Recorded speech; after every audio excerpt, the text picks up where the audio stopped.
छिपने की क्यों जरूरत?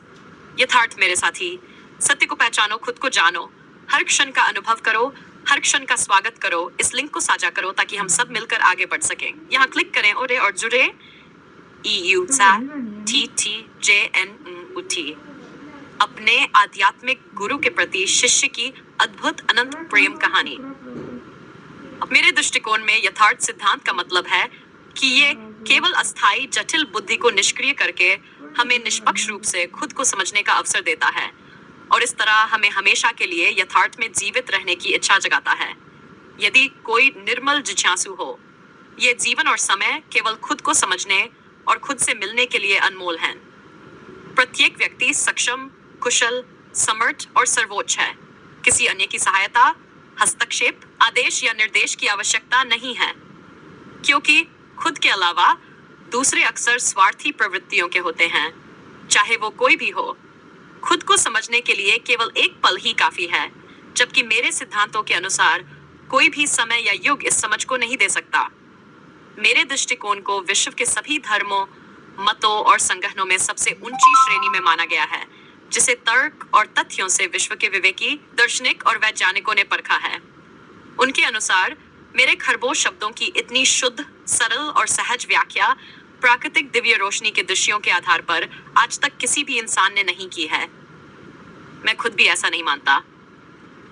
मेरे सिद्धांतों के अनुसार जब प्रत्येक व्यक्ति एक समान अस्थायी तत्वों और गुणों से प्रकृति के सर्वोच्च तंत्र से उत्पन्न हुआ है, तो कोई भी छोटा या बड़ा नहीं हो सकता। कला, प्रतिभा और शिक्षा के कारण पद छोटा या बड़ा हो सकता है, जो केवल जीवन यापन का साधन है, लेकिन इसके अलावा सब एक समान है। अस्थायी विशाल भौतिक सृष्टि भी तो प्रकृति के सर्वोच्च तंत्र द्वारा प्रत्यक्ष रूप से निर्मित है। अगर इसमें कुछ भी अप्रत्यक्ष, अलौकिक, अदृश्य रहस्य, गुप्त स्वर्ग, नर्क, अमरलोक, आत्मा या परमात्मा नहीं है, तो स्पष्ट है कि अतीत से लेकर आज तक भी ऐसा कुछ नहीं मिला जिसे तर्क और तथ्यों से सिद्ध किया जा सके। जाहिर है, आज तक अस्थायी जटिल बुद्धि से बुद्धिमान होते हुए भी लोग अधिक जटिलताओं में भ्रमित हुए हैं और कुछ चालाक और शातिर लोगों के शिकार हुए हैं। ये लोग अपने उपदेशों के जरिए शब्द प्रमाण में बांधकर लोगों को तर्क और तथ्य से दूर रखते हैं और सरल, सहज, निर्मल लोगों को कट्टर अंधभक्तों की कतार में खड़ा कर देते हैं। शिष्य उनसे सब कुछ प्रत्यक्ष रूप से देते हैं और बदले में उन्हें मृत्यु के बाद की झूठी मुक्ति का वादा मिलता है। यह वादा प्रत्यक्ष और तत्काल क्यों नहीं होता? क्योंकि इसे सिद्ध करने के लिए न तो कोई जीवित रहते हुए मर सकता है और न ही मरा हुआ व्यक्ति वापस आ सकता है। यही एक कारण है जिसे जीवन भर लोगों को बंधुआ मजदूर बनाकर चलते रहते हैं। उनसे धन निकालकर खरबों का साम्राज्य खड़ा करते हैं। प्रसिद्धि, प्रतिष्ठा, शोहरत और झूठी प्रभुता की कल्पनाओं से उन्हें भ्रमित करते रहते हैं। अगर कोई तर्क करे तो सारी संगत के सामने उस पर गुरु शब्द का उल्लंघन का आरोप लगाकर सबके सामने उसे निष्कासित कर दिया जाता है, ताकि कोई सोच भी न सके, क्योंकि उन्हें परम अर्थ, स्वर्ग, अमरलोक का लालच देकर आकर्षित किया जाता है और नर्क और गुरु के शब्द काटने का डर डालकर प्रभावित किया जाता है। गुरु बिना मुक्ति नहीं, ये पहले ही चर्चित कर दिया जाता है। गुरु का एक गया, 1000 खड़ा, ये बहुत चर्चित है। अंधभक्त तो होते हैं जो कुछ भी कह दो, बस उन्हें व्यस्त रखो। कई समारोह होते हैं ताकि कोई भी इस तंत्र से अलग सोच सके। ये केवल मान्यता, परंपरा, नियम, मर्यादा के साथ चलने वाला बहुत बड़ा छल, कपट, चक्रव्यूह और षड्यंत्र है जो अतीत से ही चला आ रहा है, जिसमें असल में कुछ भी नहीं है। जो कुछ भी हो रहा है उसे बिना हस्तक्षेप के समझने की निष्पक्ष समझ को ही यथार्थ कहते हैं। जो खुद की अस्थायी जटिल बुद्धि को निष्क्रिय कर, खुद से निष्पक्ष होकर, खुद को समझकर, अपने स्थायी स्वरूप से रूबरू होकर हमेशा के लिए यथार्थ में जीवित रहता है।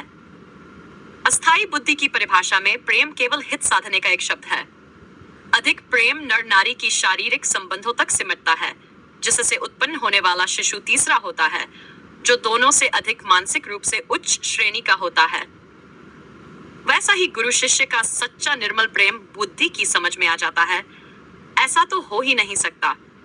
अगर खुद की शुद्ध बुद्धि है तो वो डोंग फरेब है प्रेम के नाम। हम तो शुद्ध बुद्धि में खुद का चेहरा तक भूल गए हैं। अब तक एक पल पहले क्या किया याद ही नहीं आता। फिर दुनिया किस मतलबी प्रेम की दुहाई देती है? 35 वर्षों से आज तक खुद में ही नहीं आ पा रहे। कोई यदि 10 वर्षों तक सामने बैठे केवल एक पल के लिए मेरे स्वरूप का ध्यान नहीं कर सकता, क्योंकि हम देह में विदेही हैं, अस्थायी तत्वों और गुणों से रहित हैं। कोई हमारे लाखों शब्द व्याख्या सुन ले, एक शब्द भी अस्थायी बुद्धि की स्मृति कोश में नहीं रख सकता, क्योंकि मुख से निकले शब्द भी आकाश तत्व रहित हैं। हम यहाँ हर पल जीवित ही रहते हैं, अतीत से लेकर आज तक अस्थायी जटिल बुद्धि से बुद्धिमान होकर एक पल के लिए सोच भी नहीं सकते। शेष सब तो छोड़ ही दो, खुद को समझने के बाद सारी कायनात में कुछ शेष नहीं रहता समझने के लिए।